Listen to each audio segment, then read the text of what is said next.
ሲቪል ኢንጂነሮች ከፍተኛ ክፍያ የሚከፍሉ 12 ሀገራት። ሲቪል መሐንዲሶች በተለያየ ሀገር የተለያየ ደሞዝና ጥቅማ ጥቅም ያገኛሉ። በአማካኝ እነዚህ 12 ሀገራት ስንት ይከፍላሉ? 12ኛ ላይ የተቀመጠችው ኳታር ነች። ኳታር $39360 ለሲቪል ኢንጂነሮች በአመት ትከፍላለች። ይህ ማለት በሀገራችን እስከ 6 ሚሊዮን ብር አካባቢ ነው። 11ኛ ደረጃ ላይ የተቀመጠችው ስፔን ነች። ስፔን $40103 ትከፍላለች። 10ኛ ደረጃ ላይ የተቀመጠችው ኔዘርላንድስ ነች ወይም ደግሞ ሆላንድ $40612 ትከፍላለች። 9ኛ ደረጃ ላይ የተቀመጠችው እንግሊዝ ነች $40692 ትከፍላለች። 8ኛ ላይ የተቀመጠችው ፈረንሳይ ነች $42211 ትከፍላለች። 7ኛ ደረጃ ላይ የተቀመጠችው ጀርመን ነች። ጀርመን $44803 በአመት ለሲቪል ኢንጂነሮች ትከፍላለች።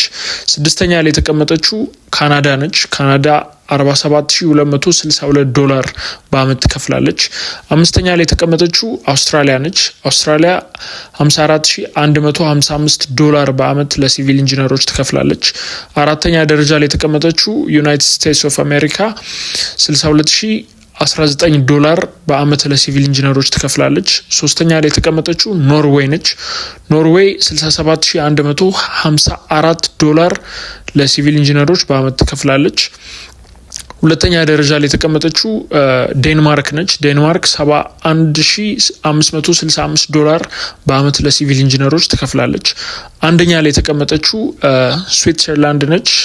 $77438 ትከፍላለች። ይህ በእኛ ሀገር ስንወስደው እስከ 11 ሚሊዮን ብር ድረስ ለሲቪል ኢንጂነሮች በአመት ትከፍላለች ማለት ነው። ሌሎች ሀገሮችን አይተናል። ሀገራችን ኢትዮጵያ ለሲቪል ኢንጂነሮች በአመት በአማካኝ ስንት ትከፍላለች? ኮሜንት ላይ ያሳውቁኝ።